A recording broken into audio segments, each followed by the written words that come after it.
बताओ ना अभिनव, तुम मुझसे क्या छुपा रहे हो? चाहत ने पूछा। तभी उन लोगों में से एक ने कहा, नहीं, टाइगर अभी गया नहीं, टाइगर जिंदा है और वो जल्द ही लौट कर आएगा। मैंने तुमसे कहा था ना जॉनी, इतनी मत पिया करो कि संभली ना जाए। कुछ भी बकवास कर रहे हो। बकवास नहीं बकवास तो तुम कर रहे हो। टाइगर का कंपैरिजन दिक्पाल से, विस्की और देसी शराब का क्या मैच। मैं कह रहा हूं टाइगर जिंदा है and he will return soon. Johnny नाम के इस आदमी की बात सुनकर अभिनव के रोंगटे खड़े हो गए थे। वो ये जानना चाहता था कि जॉनी मन से फेंक रहा था या उसके पास सच में कोई जानकारी थी। जब अभिनव उन लोगों की बातों को ध्यान से सुन रहा था, तब इधर चाहत भी उसे देख रही थी। चाहत भी अब अभिनव की तरह उन लोगों की बातें सुनने लगी थी। जब उसके कान में उनकी बातें पड़ी तो वो धीरे से हंसते हुए बोली, क्या डेयरिंग है यार इन लोगों की। दिक्पाल की होटल में बैठकर टाइगर की बातें कर रहे हैं। या तो इन्हें शराब चढ़ गई है या फिर सच में इनमें बहुत हिम्मत है।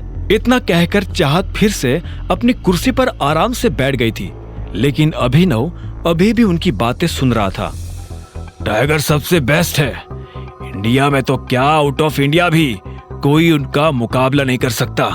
दिक्पाल तो दूर दूर तक नहीं, जॉनी ने कहा। उसके मुंह से ये सुनते ही एक आदमी ने जॉनी के मुंह पर अपना हाथ रखा और बोला, तुम्हारा टाइगर को लेकर जो ये प्यार है ना, ये तुम्हारी जान ले लेगा प्यारे। जैसे ही दूर बैठे अभिनव ने यह सुना तो उसके चेहरे पर मुस्कान आ गई। इतने में तीसरे आदमी ने कहा, हाँ यार, ये जॉनी हमें मरवा देगा। मुझे लगता है कि हमें यहाँ से निकल जाना चाहिए। तभी अभिनव की नजर एक काले सूट पहने आदमी पर पड़ी। उसने आंखों पर चश्मा लगा रखा था और काफी देर से उन तीनों को देख रहा था। जैसे ही वो तीनों आदमी अपनी जगह से उठकर वहां से बाहर निकले, वो आदमी भी उनके पीछे पीछे जाने लगा। जब वो अभिनव के बगल से निकला तो अभिनव ने देखा कि उसके पास एक बंदूक थी। अभिनव को यह समझने में देर नहीं लगी थी कि वो दिक्पाल का आदमी था। अभिनव को यह भी समझ में आ गया था कि कुछ ही देर में उन तीनों लड़कों के साथ यह आदमी क्या करने वाला था। अभिनव! जब अभिनव अपने ही ख्यालों में खोया हुआ था, तभी चाहत ने चिल्लाते हुए कहा और उसे उसके ख्यालों से बाहर निकाल दिया।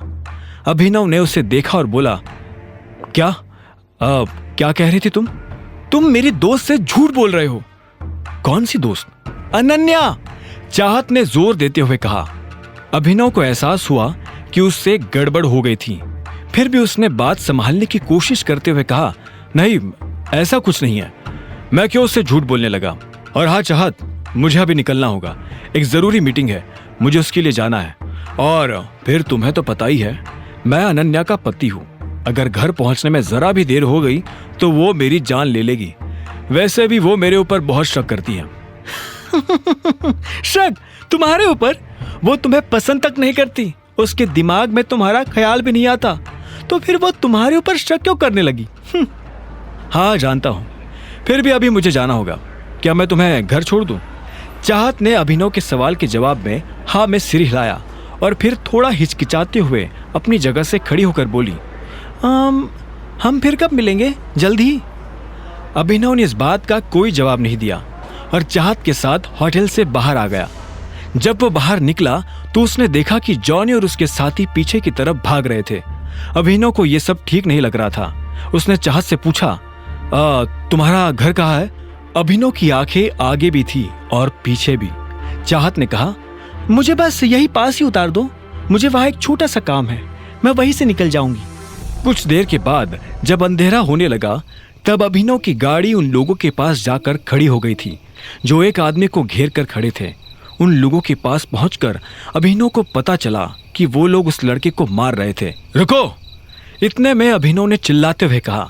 उसकी आवाज सुनकर सभी रुक गए और पलटकर देखने लगे। अभिनव एक कदम उनके पास आया और बोला, क्यों उस बेचारे को मार रहे हो? तुझसे मतलब है तभी तो यहाँ खड़ा हूं।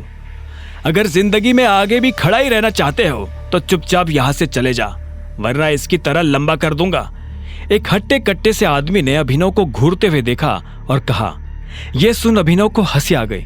उसने कहा, अरे ये लाइन तो मैं तुझे बोलने वाला था, तूने मेरी लाइन छुड़ाई। अब तो तू और ज्यादा मार खाएगा। अभिनव के मुंह से ये बात सुनकर उन लोगों को और ज्यादा गुस्सा आ गया।